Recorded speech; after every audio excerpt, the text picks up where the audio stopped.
자, 그래서 우리 지난 시간에 우리 사물 인터넷이 활성화된 배경에 대해서 살펴봤죠? 산업적인 측면에서 사물 인터넷의 활성화된 배경, 기술적인 측면, 경제적, 그 다음에 정치적으로 어떻게 사물 인터넷이 어떻게 활성화되어 있는지 그 배경을 좀 살펴봤습니다. 자, 그러면 이제 지금부터 여러분들과 같이 우리 사물 인터넷의 시장 동향 및 전망을 국내 사정과 또 해외 사정을 가지고 한번 살펴보겠습니다.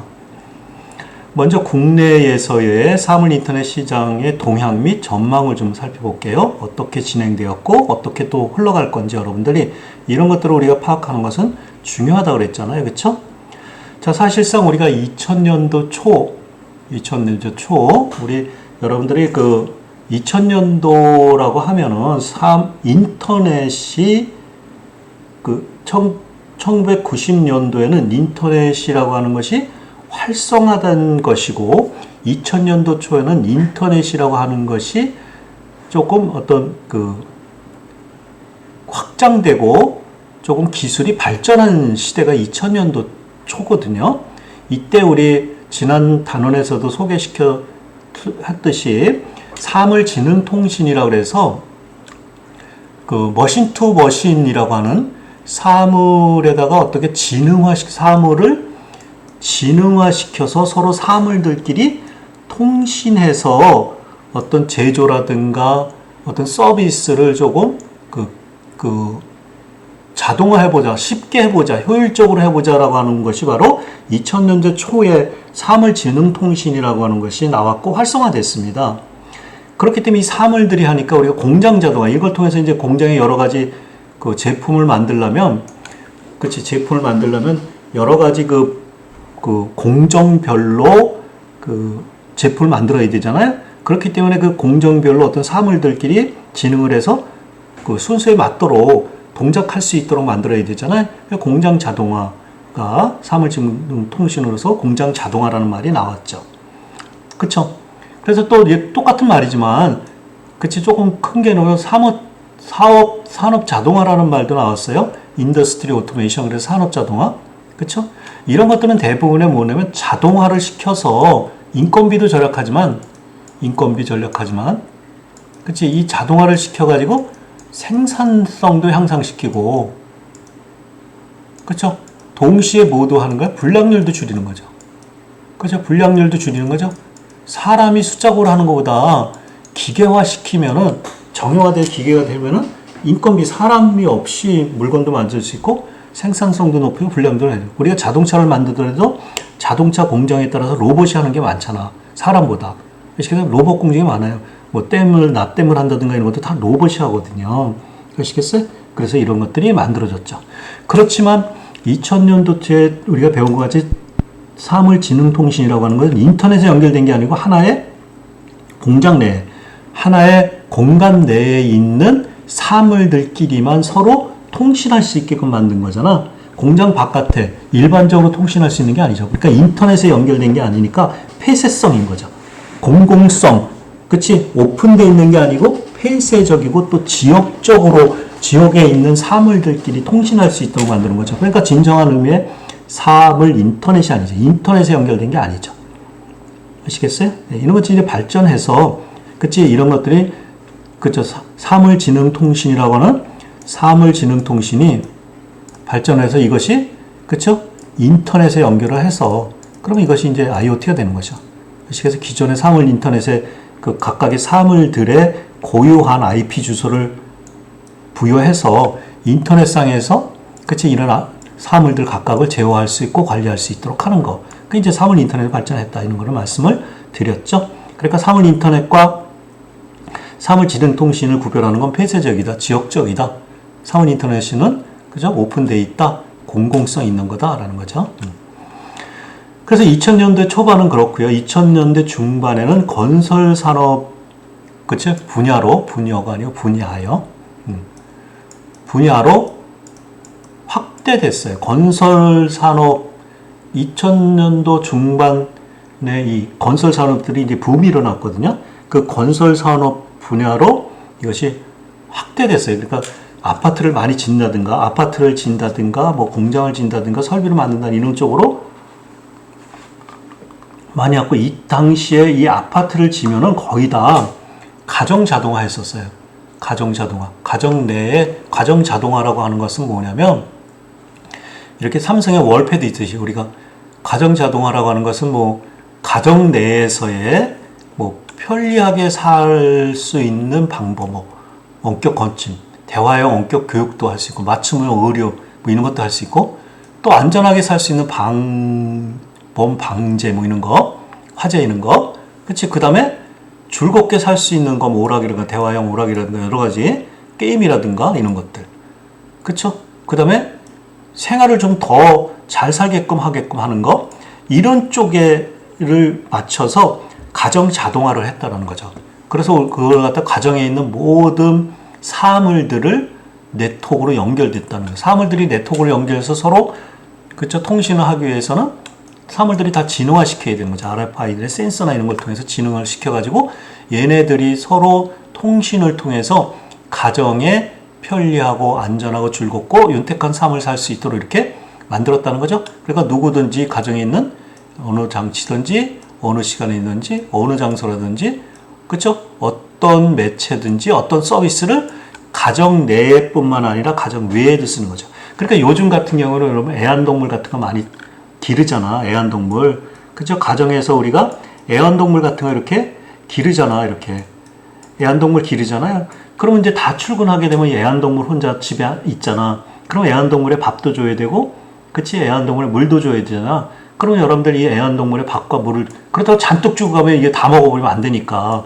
어? 그치? 안 되니까 원격에서 스마트폰으로 애완동물의 상황도 보고, 애완동물한테 뭐 물도 주고 밥도 주고 사료도 주고, 그렇게 해서 사무실에 있는 스마트폰으로 이렇게 할 수 있잖아.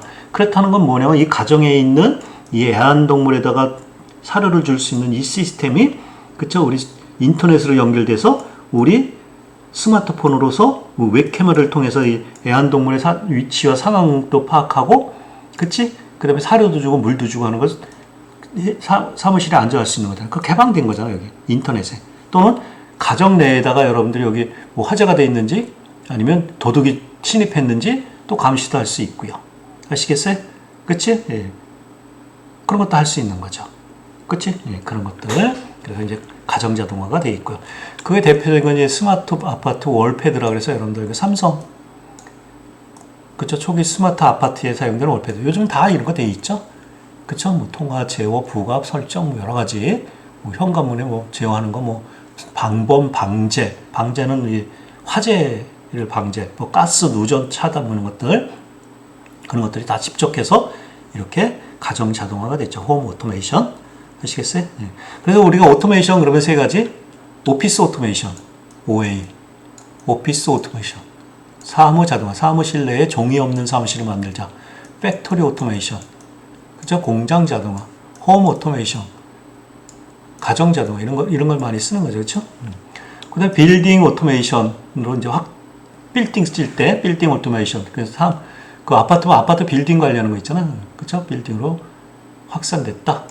그 다음에 RFID나 USN 유비쿼터스 센서 네트워크라고 그랬죠? RFID는 칩이라고 그랬죠? 감지칩. 물류나 유통에 집중됐다. 여러분들 그 매장 가보시면 뭐 신발이나 의류 같은 데 이렇게 태그 하나 이렇게 붙어 있잖아? 여기 RFID가 있어가지고 이거 그냥 들고 나면 여러분들 도난 되는 거예요. 아시겠어요? 예, 그러거나 여러분들 이거 가지고 계산도 되고 결제되죠. 뭐 어느 예전인데요. 어느 그 공중 목욕탕을 가니까 수건을 하나 주더라고요. 타월. 수건을 옛날엔 수건을 이게 줬어. 그냥 하나씩 이렇게 표현되면 수건 줬거든요. 그 수건에다가 여기 RFID 칩이 있어요. 그 칩이 여기 달려 있어. 수건을 하도 많이 가져가니까 그치? 못 가져가게 하기 위해서 칩도, 수건에 칩도 달린 적이 있었어요. 하여튼, 그치? 이렇게 제품 관리나 이런 것들은 여러분들 도난 방지도 있지만 이 제품의 그 재고 관리 이런 것도 필요한 거잖아요. 그래서 우리 RFID 이런 것들은 상당히 많이 쓰는 거죠, 요즘. 그쵸? 여러분들 뭐 교통카드서부터 여러분들 신용카드서부터 뭐 여러 가지 이것들은 엄청 많이 쓰는 거죠, 우리 주변에. 그 다음에 이제 환경감시라든가 위치관리, 자산관리, 뭐 선별 이런 쪽에 쓴 거죠. 이걸 갖다가 우리 그 재난관리라고 그러잖아. 재난관리. 재난관리요? 재난관리. 재난관리요? 디제스터 매니지먼트? 재난. 그쵸? 환경은 재난관리. 뭐 홍수라든가 뭐 산불이라든가 이런 것들 감시를 해서 빨리빨리 대응할 수 있도록, 아니면 또 요즘 뭐 그 나무 같은데 이렇게 병이 많은 게 방충이라 그러나요? 이런 것들을 하기 위해서 우리가 그 사물 인터넷을 많이 쓰죠. 아시겠어요?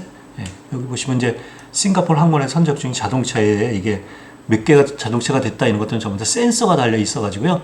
그쵸? 예, 자동차의 재고라든가 몇 개가 선적됐다 이런 것들이 자동으로 해주고 뭐 이런 것들이 예, 자동으로 되어 있죠. 그치?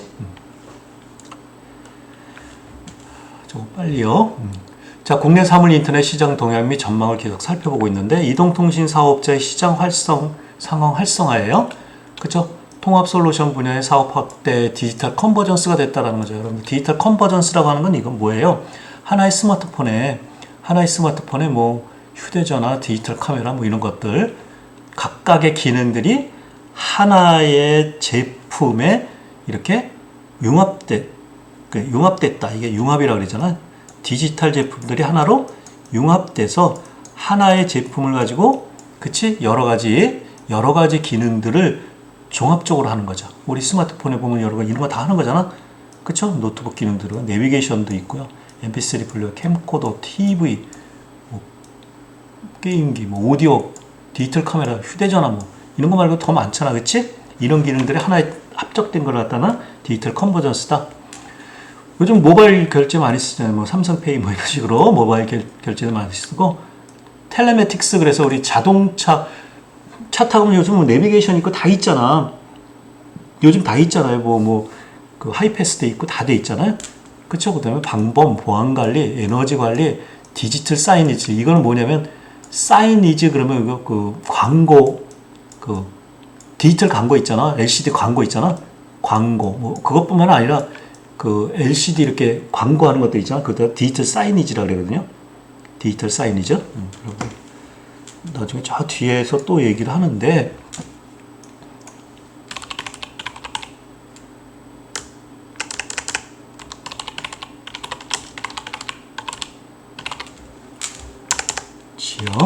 디지털 사이니지.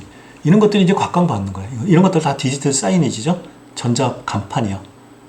뭐 우리나라 말로 디지털 사이니지를 전자 간판 이렇게 돼 있네. 이런 것들 있잖아. 이런 것들이 다 디지털 사이니지죠.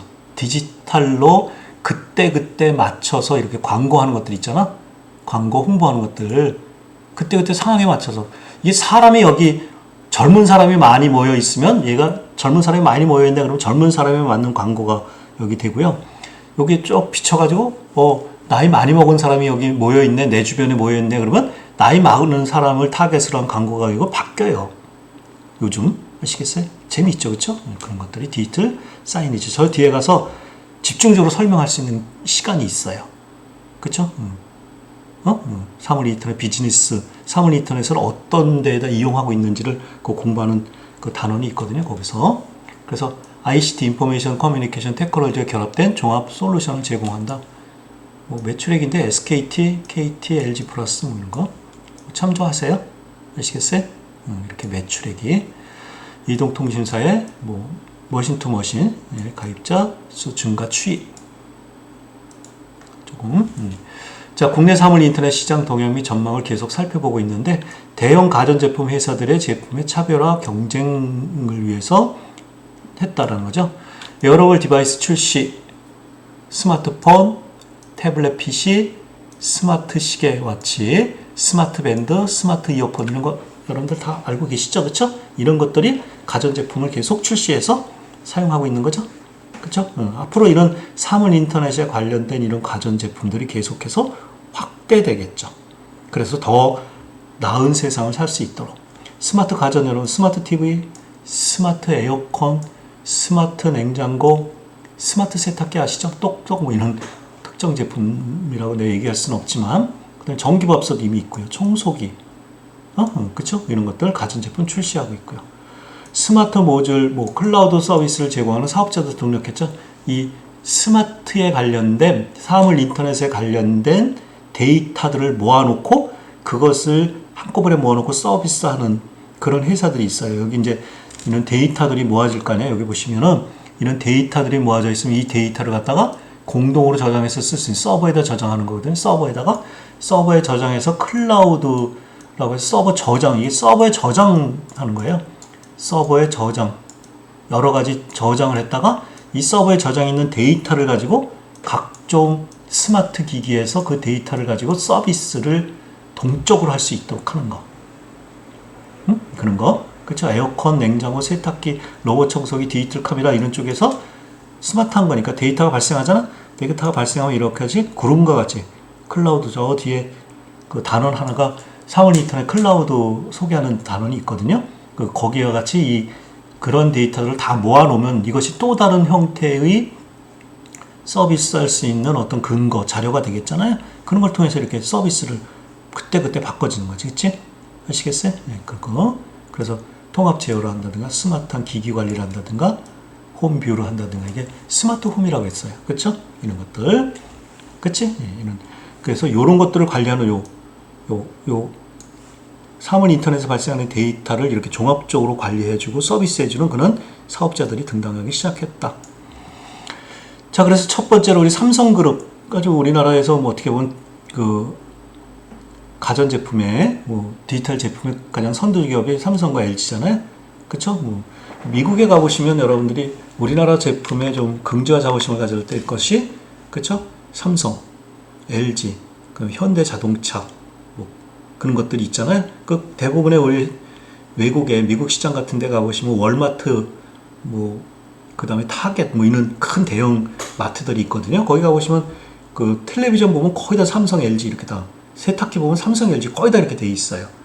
스마트폰 들고 다니면 삼성, LG 스마트폰 들고 다니는 사람 말고, 물론 아이폰 들고 다니는 사람도 있고, 중국 제품 들고 다니는 사람도 있지만 많아요. 그러니까 그 미국 시장이라는 큰 시장도 보시면은 우리나라의 한국, 코리아라고 하는 거의 위상을, 이런 제품들이 위상을 높여주고 있는 거죠. 그러니까 긍지와 자부심을 가질 수 있죠. 그러니까 외국에 나가더라도, 좀 미국이나 이런 데 가서 생활을 하더라도, 메이드 인 코리아다, 저거는 데스도 메이드 인 코리아 그러면 원더풀 이렇게 얘기하고 워썹 이렇게 얘기를 하죠.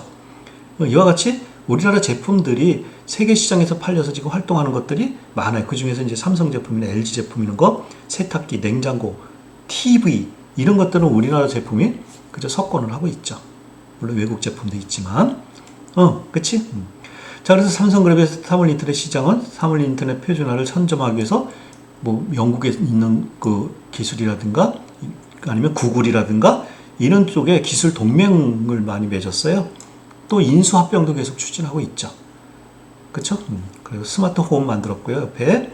그죠? 스마트폰과 가전제품을 연결시켜서 컨시어지, 이거 여러분들 호텔 가면 이런 말, 호텔에 이렇게 코너에 컨시어지라고 하는 말을 많이 쓰잖아요. 이거는 컨시어지는 심부름꾼이라는 거죠. 이 심부름꾼은 뭐냐면 호텔의 모든 심부름뿐만 아니라 어려운 것도 처리해주고 관광도 시켜주고 이런 종합적인 어떤 심부름해주는 그러한 거를 갖다 컨시어지라고 그래요.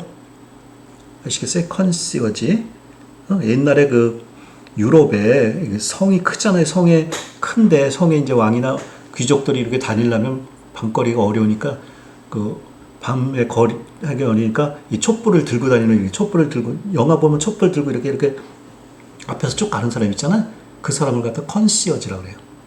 그렇죠? 유럽에 이렇게 성 보면 성에 다니려면 밤에 다니면 껌껌하니까 이렇게 앞에 어떤 하인 있는 사람이 촛불을 이렇게 쭉 들고 이렇게 앞에 가잖아요. 빛을 비춰주고 길을. 옛날 영화. 그렇죠? 그걸 갖다 컨시어지라고 해요. 우리나라도 옛날에 전기가 들어오기 전에 호롱불 뭐라 그러나요? 호롱불인가요? 그거 이렇게 들고서 이렇게 왕이 가면 따라가잖아요. 그렇죠? 그걸 갖다 컨시어지라고 그러고, 호텔이나 가면 이렇게 컨시어지라고 하는 것은 뭐냐면 종합적인 심부름을 다 해준다는 거죠. 서비스를 다 해준다는 거죠. 이런 식으로 어떤 스마트 홈이 컨시어지 되어 있다는 거죠. 종합적으로 서비스를 다 해준다는 거죠. 그렇죠? 종합적인 서비스형 서비스로 진화했다. 타이젠 OS로 활용했다. 이런 것들 참고해 보시고, 방영 플랫폼인 스마트 홈 프로토콜을 썼다. 이거 모바일 헬스케어, 원격 의료 진료 이런 것들에도 삼성에서 이렇게 아이디어를 갖고 있는 거고요.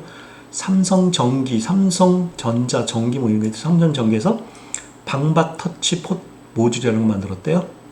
그죠? 지급이 통신 기술 모듈, 전자가격 표시제라 그래서 엘렉트로닉 쉘프 라벨이라 그래서 여러분들 그 마트에 가보시면 그 가격 표시가 있잖아요. 이건 얼마짜리입니다. 이게 가격이 있잖아요. 그 가격이라는 건 뭐예요?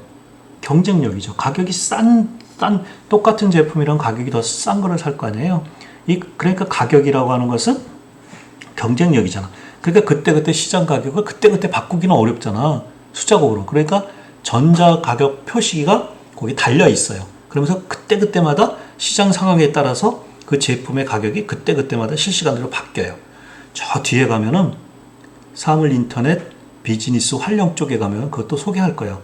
ESL이라고. 아시겠어요?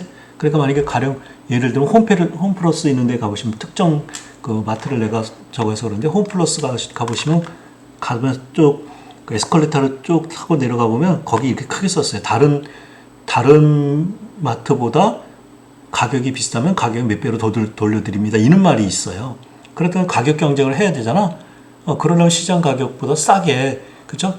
그 제품의 가격을 그때그때마다, 그치? 내려주거나 올려주거나 이렇게 동적으로 제품의 가격을 바꿔줘야 되겠죠. 아시겠어요? 그쵸? 네, 이런 것들을 갖다가 엘렉트로닉 쉘프 라벨. 이것도 다 사물 인터넷 기술을 가지고 하는 거죠. 기업의 혁신 도구로서 사물 인터넷 비즈니스를 활용했다. 삼성그룹이. 그 다음에 LG그룹이죠. 그쵸? LG그룹의 사물 인터넷 시장은 스마트 홈. 그쵸? 홈챗, 사람들과 대화하듯이 집안에 있는 가전제품과 대화한다. 그쵸? 여러분, 챗봇이라는 거 아시죠? 채팅? 봇은 뭐의 약자일까요? 채팅 로봇이요. 채팅 로봇.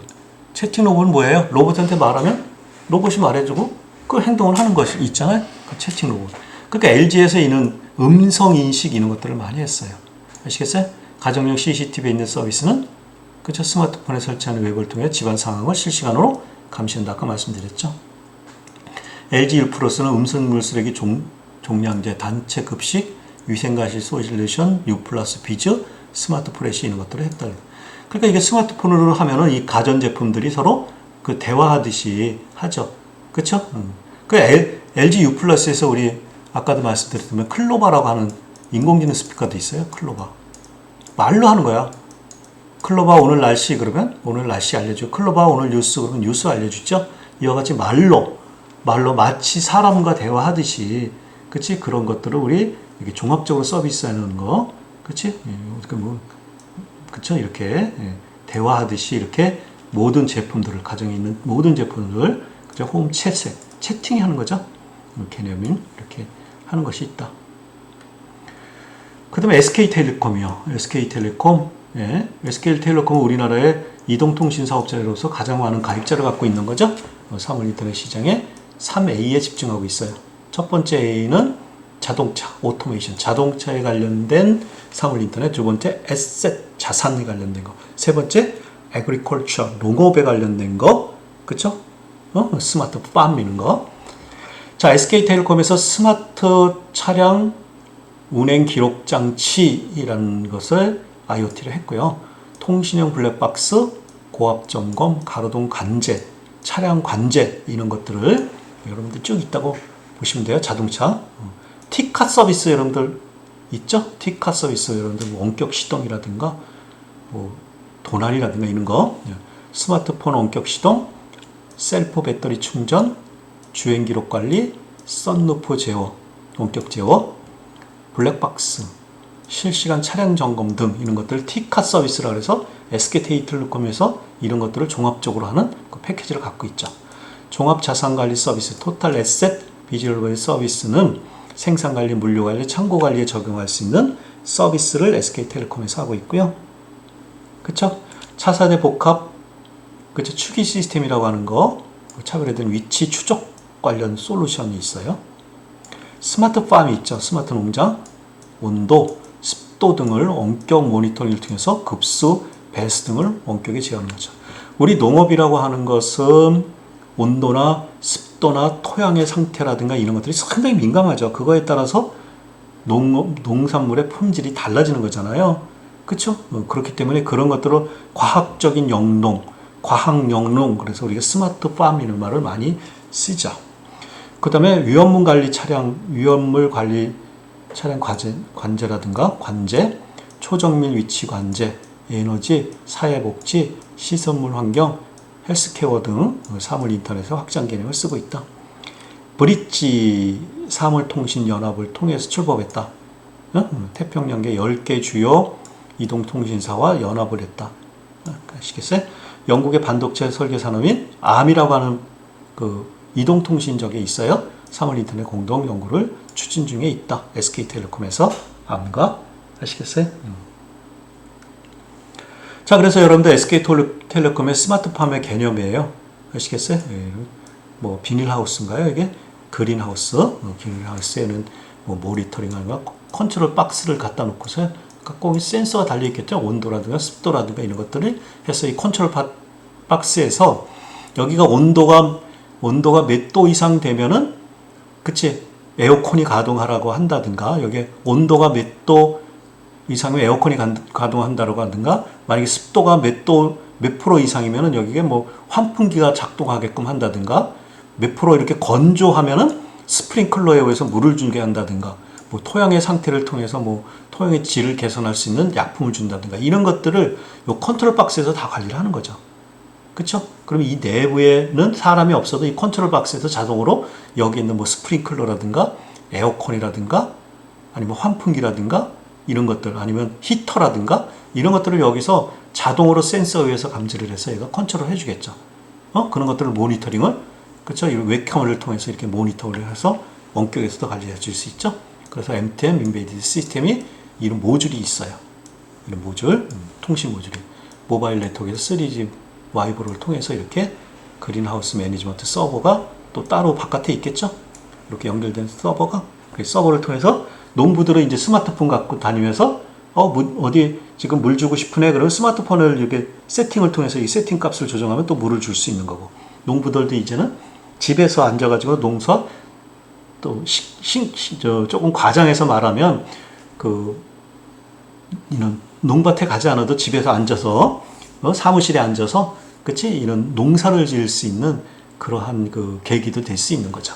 그쵸? 이게 태블릿 PC나 그쵸? 스마트폰이나 이런 것들을 통해서 그쵸? 리모트 컨트롤 터미널을 통해서 스마트폰이나 태블릿이나 그쵸? 개인용 컴퓨터 집에 앉아가지고 비닐하우스의 상태라든가 습도라든가 온도라든가 토양 상태라든가 이런 것들을 그치? 원격에서 이렇게 관리하고 원격에서 우리 제어할 수도 있죠. 조금 재미있죠, 그쵸? 자, 계속 국내 사물 인터넷 시장 동향을 살펴보고 있는데 KT 그러면 뭐를 갖고 있어요? 유선 통신망 이런 것들을 갖고 있는 거잖아요. 그쵸? 통신의 메카잖아, 그치? 전통적으로 텔레매틱스 자동차요. 스마트카 분야의 강점을 가지고 있다. 그치? 여기 여러분도 보시면 이제 자동차 내부잖아요. 자동차. 그 자동차 보시면 여기 뭐 전자식 요금 징수를 한다든가 뭐 교통관리, 뭐 상용 차량, 대중교통 상황, 뭐 여행자 안내, 뭐 긴급 군안, 뭐 차량의 뭐 운전도 시야, 뭐 여러 가지 이런 것들을 종합적으로 관리해 줄 수 있는 그런 것들을 이제 개발했죠. 이것은 조금 옛날 말이죠. 조금 구시대 말이죠. 조금 이제 자율주행 자동차가 나오는 거잖아요. 그쵸? 자율주행 자동차. 구글의 자율주행 자동차가 있잖아요. 이런 것들은 다 자동으로 있는 거잖아. 근데 조금 옛날 전통적으로 텔레매틱스예요. 스마트카. 그렇죠? 자율주행 자동차는 이것뿐만 아니라 자동차 자체가 스마트해져서 그치? 자동차 자체가 사람이 없어도 자동차가 자동으로 운행할 수 있는 거잖아요. 그러니까 이거보다 더 이제 큰 개념으로 자리 잡고 있는 거죠. 그것이 다 사물 인터넷 센서 기술이라든가 이런 종합적인 어떤 위성 기술이라든가 이런 걸 통해서 자율주행 자동차가 지금 나와 있는 거니까 조금 더 오래된 말들이죠. 오래된 것들을. 스마트카. 2004년도에 현대자동차와 같이 텔레매틱스 서비스를 출시했고요. K-웨이 내비게이션 상용 웨어웨어 이런 거. 2010년도에 아웃소싱형 브랜드 택시 사업도 했고요. 금호 렌드카 인수를 했어요. SK에서 금호 렌드카. 올레 내비 서비스 아시죠? 올레.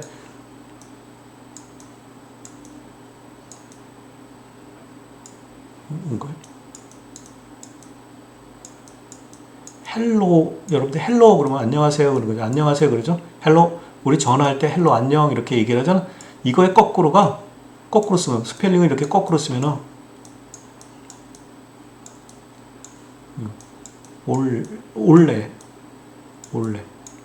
올레 KT 그러잖아요. 이거 헬로를 글자를 거꾸로 쓰면 올레가 되죠. 올레길 뭐 이런 거 뜻이 올레 되죠. 그렇죠? 이렇게 헬로의 거꾸로 된 글씨가 올레예요. 그리고 올레 KT 그랬을 때 헬로 KT죠, 이게. 그렇죠? KT. 하여튼 2013년 5월에 전기 자동차의 IT 솔루션을 접목한 스마트 올레 택시 기술과 카시어링. 요즘 뭐 그 시내버스 이런 것도 다 전기차로 다니고 있죠. 커머스, 오토모티브, 유틸리티, 시큐리티, 일렉트로닉스, 헬스 등 6개 분야 중심으로 사물 인터넷 융합 서비스 비즈니스 모델을 개발했다. 여러분들 헬스케어 보시면 여러분들 어떤 사람들의 대상자가 건강관리 대상자가 있잖아요. 뭐 검진 센서를 항상 차고 다니면 이렇게 스마트폰이라든가 이런 데다 헬스 있잖아요. 헬스 기능들이 있잖아요. 뭐 맥박이라든가 이런 것들을 하면은 이것들이 모니터링이 돼서 이거 분석이 돼 갖고 원격 진료나 원격 의료까지 할 수 있는 거. 그렇죠? 헬스케어. 헬스케어 서비스 이런 거 하잖아요. 그렇죠? 자, 정부의 사물 인터넷 지원은 뭐 추격형이 아니라 앞으로 선동형으로 키워서 경제 성장 전략으로 2020년 30조 이상의 시장 규모를 확대하겠다. 이게 전 정권에서 얘기했던 건데 이 정권이 바뀌면 이런 것들이 좀 계승돼서 이런 것이 좀 팔로업이 돼야 되는데 조금 그렇지 않고 좀 단절되는 경향이 있어요. 그래서 뭐 추격형이라고 하는 건 추격이라는 건 따라가는 거죠. 선도라는 건 이끄는 거잖아. 우리는 다른 선진국의 기술이 이거 따라가는 게 아니고 우리가 새로운 기술을 만들어서 이끌어가겠다 이런 뜻이잖아. 좋은 말이죠. 여러분들의 인생을 추격형으로 살 건지 선도형으로 살 건지 잘 생각해야 돼요. 자기 주도형으로 살 건지, 그죠? 남을 따라서 살 건지, 추격형 인생이 될 건지, 선도형 인생이 될 건지 잘 생각하셔야 돼요. 우리는 어떻게 돼? 선도형 인생으로 살아야지. 그쵸? 자기의 공부 많이 하시고, 지식 많이 가지시고, 그쵸? 기술 많이 가지셔서 남을 이끌면서 살아야지, 남이 하는 거 따라서 하거나, 남이 시키는 일만 하거나 이러면 인생을 좀 단조로운 거죠. 자, 그래서 해외 수출을 중심으로 하는 중소기업을 적극 육성하겠다. 이것이 전 정권의 박근혜 정부 때 얘기예요. 자, 그 다음에 이제 해외 인터넷 사물 시장 동향 및 전망 빨리 살펴볼게요. 해외에서 글로벌 금융위기가 2008년도에 금융 위기가 있었거든요. 미국의 모기지론이라고 하는 거는 모기지론이라고 하는 대출이라고 하는 거잖아. 대출. 그래서 집을 담보로 대출하는 거잖아. 이 집값이 폭락하면서 미국의 각종 금융회사들이 리먼 브라더스 이런 금융회사들이 망했어요. 그러면서 국가 재정이 약화됐죠. 그러니까 사람들이 집을 다 내놓고 부동산 경기가 붕괴되니까 뉴욕 같은 데서 집을 그냥 은행에다 다 그 경매로 내버리고 집 없이 그냥 뭐 텐트에서 미국의 맨하튼이라고 하는 그 중심 도시에 보면 중간에 센트럴 파크가 도시 공원이 있거든요. 센트럴 파크 중앙공원이죠. 말하면 거기에 막 텐트 치고 살고 막 그런 사건이 있었어요. 그때 이후로 그쵸? IoT에 대한 관심이 본격적으로 일어났다는 거죠. 기능화, 그죠?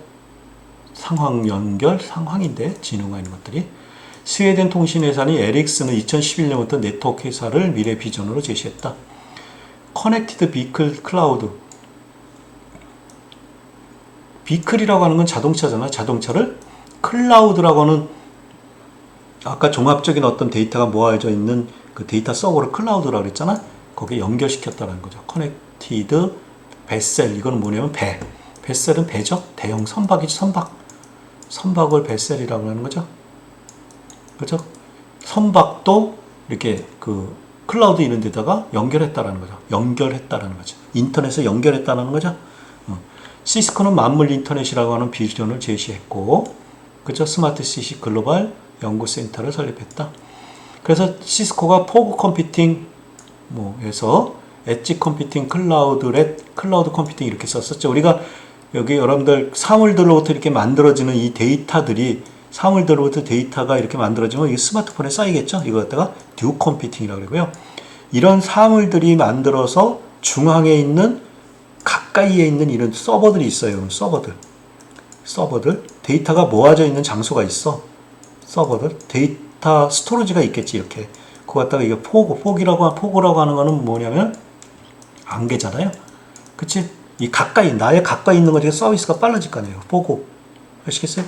그런데 이런 모든 데이터들을 이렇게 구름같이 이렇게 데이터를 여기 모아지는 또 서버가 있거든요. 이걸 갖다가 클라우드 컴퓨팅이라고 해요. 더 뒤에 가서 시간 없으니까 뒤에 가서 설명할게요. 그래서 엣지를 분산 컴퓨팅 인프라로 했다. 엣지라는 건 이 단말들이죠. 구글이나 제너럴 일렉트릭이나 퀄컴, 그 암 등도 사물 인터넷 시장에 뛰어들기 시작했다. 2008년도에. 아시겠죠? 그러니까 2008년도에 이런 것들이 사물 인터넷 시장이 본격적으로 관심이 됐고, 우리나라는 2013년도 후반서부터 2014년도에 상당히 관심이 고조됐죠. 자, 그래서 해외 사물 인터넷 시장의 동향 및 전망 보시면 해외 주요 국가의 사물 인터넷 관련 정책, 미국 2025년까지 국가 경쟁력에 영향을 미칠 수 있는 6대 혁신적인 파괴적 기술 중 하나로 사물 인터넷을 선정하여 기술 로드맵을 수립했다. 2008년도에. 그쵸? 제조업 본국회기라고 하는, 그쵸? 리쇼링 이니시에이티브라고 해서 그 미국에 있는 제조업 중 아이폰 만들고 있는 것도 다 중국에가 있잖아요. 그런 거 다 본국으로 가져오겠다. 사물 인터넷을 활용해서 제조업을 혁신을 추진하겠다. 유럽, 그죠? 유나이티드 유럽이요. 그죠? EU요. 사물 인터넷 액션 플랜을, 그죠? 2009년도에 만들었고, 영국을 사물 인터넷 연구 개발에 45,000파운드를 투입해서 2014년 3회 투입하겠다 그랬고, 독일은 인더스트리 이게 제4차 산업혁명이 독일에서 만들어진 거거든요. 인더스트리 4.0을 통해서 사물 인터넷을 활용한 제조업 생산을 30% 이상 추진하겠다. 이건 뒤에 가서 약간 더 설명할게요. 가까운데 중국이요. 동북아시아의 12차 5개년 계획에 사물망 12.5 발표 계획을 11년도 했고요. 그래서 센서 감지 국가의 전략으로 사물 인터넷과 클라우드를 목표로 한 사물 인터넷 시범단지 우한에 추진했어요. 아시겠어요? 일본에 가까운 거. 유저펜 전략, 아이저펜 전략, 액티브 저펜 ICT 전략 등을 통해 사물 인터넷 산업 정책을 지금 추진하고 있다. 그치? 2020년까지 사물 인터넷 비즈니스가 어떻게 향후 동향이 어떻게 바뀔 건가 예측한 건데요. 가드너라고 하는 우리 그 컨설팅 업체가 있어요. 인터넷 연결수는 사물의 수가 260억 개가 될 것이라고 예측했고, PC, 스마트폰, 태블릿을 포함해서 330억 개 이상으로 사물 인터넷에 연결될 것으로 전망했다. 시스코는 인터넷 연결 기기가 2020년까지 500억 개로 늘어날 것이라고 전망했고, 2018년도에 모바일 사용자 수가 50억 명, 인터넷 연결되는 모바일 기기 수가 1000억 대를 넘을 것으로 예상했다. 이거 옛날에 예상한 거예요. 지금 여러분들 이거는 2020년도잖아요. 근데 이렇게 돼 있는지는 모르겠지만, 에릭슨이라고 하는 회사는 인터넷 연결 기기가 2020에서 2020년에 500억 개로 늘 거라고 전망했고요. IDC는 2020년도에 2,000억 개의 디바이스가 인터넷 연결될 것이다. 사물 인터넷의 그 디바이스 수가 이렇게 증가될 거다. 제너럴 일렉트로닉사는 2025년에 사물 인터넷 관련 시장 규모가 82조 달러에 달할 것으로 예상된다. 이렇게 예측을 했죠. 그쵸? 자, 그래서 앞에 보시면 이제 4차 산업혁명이라는 거, 인더스트리 4.0 있잖아요. 초연결 사회에서.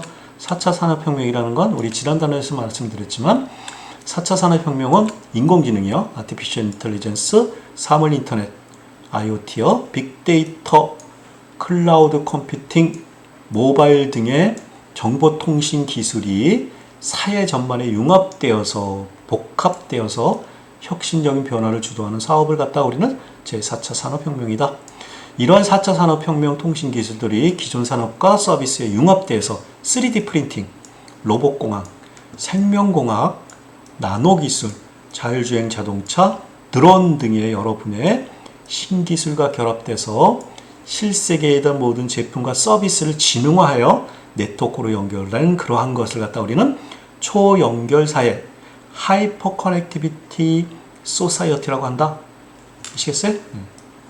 그쵸? 우리 여러분들 공부하는 거 4차 산업혁명을 위해서 우리 사물 인터넷 배우는 거잖아요. 4차 산업이라고 하는 이런 용어는 2016년도에 그쵸? 세계경제 포럼에서 사용하기 시작했다라는 거. 인공지능 기술, 컴퓨터가 사고하고 학습하고 자기개발 등의 인간 특유의 지능적인 행동을 모방할 수 있도록 해주는 컴퓨터 공학 및 정보 기술로서 다양한 분야와 연결하여 인간의 업무를 대체하고 보다 높은 효율성을 제고할 수 있을 것으로 예상한다. 사물 인터넷, 인간의 개입 없이 사물 상호 간의 정보를 직접 교환하여 필요한 에 따라서 정보를 분석하고 스스로 그쵸 작동하는 자동화 기술. 빅데이터, 디지털 환경에서 생성되는 다양한 형태의 방대한 데이터를 바탕으로 인간의 패턴 등을 분석, 예측한 인사이트한 정보를 산업 현장 등에 활용하여 시스템 최적화 및 효율성을 향상하는 그러한 기술이다. 3D 프린팅, 입체적으로 형성된 3차원 설계 도면이나 모델의 원료를 층층이 겹쳐 쌓아 적층 가공, 유형의 물체를 만드는 기술로 소형 의료 플란트에서 대형 풍력 발전소까지 광범위하게 응용 가능하다. 이 3D 프린팅을 가지고 뭐 사람의 인공 장기를 만든다든가 이런 것들도 하잖아요. 그쵸? 로봇공학에서 생물학적 구조를 적용함에 따라 더 뛰어난 유연성을 갖추고 정밀 농업에서 간호까지 다양한 분야의 강범위 업무를 처리할 만큼 활용도를 향상한다. 드론 산업들도 상당히 활성화가 되어 있고, 그치? 드론을 통해서 여러 가지 뭐 방제를 한다든가 방법을 한다든가 뭐 유통을 한다든가 여러 가지 기술이 적용되고 있죠. 자, 그래서 이제 마지막으로 사물 인터넷 문제점 및 개선 방향으로 빨리 해볼게요. 사물 인터넷 비즈니스 활성화에 부정적으로 하는 영향, 우려되는 문제점이 있겠죠. 사물 인터넷이 다 좋은 건 아니니까. 사물 인터넷의 일반적인 소비자 인식이 아직도 저조하다. 사물 인터넷 그럼 그게 뭐야? 이렇게 초기 사물 인터넷 제품과 서비스가 일반 소비자의 기대에 못 미쳤다. 그래서 우리 킬러 서비스가 나와야 된다. 뭐 그 핫한 서비스가 나와야 된다. 뭐 이런 말도 하고요. 비용 문제 아직도 좀 비싸다. 그죠? 일반 TV하고 그죠? 사물 인터넷 TV하고 좀 차이가 있겠죠? 안전성 문제. 자율주행 자동차 정말 안전할까? 드론, 로봇, 스마트 시티 정말 이 기계에 의존해서 안전할까? 이런 문제가 아직도 있다라는 거죠. 보안 및 사생활 침해 문제도 발생한다라는 거죠. 우리 사물 인터넷이라고 하는 건 공개된 데이터가 공개되는 거니까 그것을 악용하게 되면은 그렇죠? 악용하게 되면은 문제가 심각할 수 있죠. 또 이런 정보를 갖다가 독점하게 되면 정보가 독점해. 우리가 정보의 비대칭성 감소라고 하는 걸 인터넷 특징에서 말씀드렸잖아요. 근데 그 비대칭성이 깨지면 독점 문제가 생기는 거죠. 독점, 정보의 독점이라고 하는 건 권력이라. 정보는 권력이에요. 정보를 많이 가진 사람이 권력을 행사할 수 있는 거죠. 사물 인터넷 보안 이슈로서 대장이 발생할 수도 있다. 그쵸? 자율주행 자동차에 잘못된 데이터를 넣거나 잘못된 정보가 들어가면 대정황이 발생할 수 있죠. 피싱 및 스팸 메일이 발생, 뭐 CCTV로 해킹을 통해서, 그치? 끔찍하겠죠? 신용카드 결제 시스템의 해킹, 블랙햇, 뭐 블랙킹 핵, 뭐 침입을 해서 뭐 시스템을 망가뜨린다든가, 시스템을 오작동을 만든다든가 이런 거, 그죠? 서비스를 못하게 한다든가, 도스라 그랬죠? Denial of Service, 개인 프라이버시 발생을 할 수 있다. 사물 인터넷 비즈니스 활성화를 위해서 개선 사항은 그죠? 소비자를 현혹할 만한 킬러 서비스, 핫한 그런 거 좋은 거 아주 야 이거 좋은 거네 라고 하는 어떤 킬러 디바이스 출시가 필요하다. 정부의 사물 인터넷 활성화를 위한 정책 마련, 불합리한 규제 철폐, 사물 인터넷 관련 기업을 지원하고 사물 인터넷 표준화 노력, 정부의 보안 및 사생활 침해에 대한 법규가 마련이 필요하다. 그렇죠? 이렇게 우리 사물 인터넷 관련된 표준화 단체들 상당히 많죠. 이렇게 쭉 많죠. 여러분들 한번 참고해 보시고요. 아시겠어요?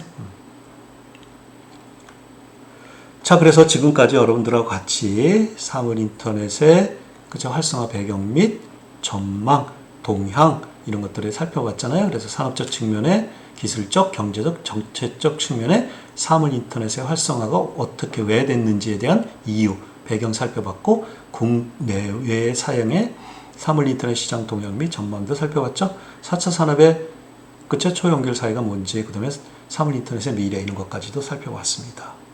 그쵸? 여러분들도 이번 단원에서 여러분들 공부하느라고 수고 많으셨습니다. 마치겠습니다.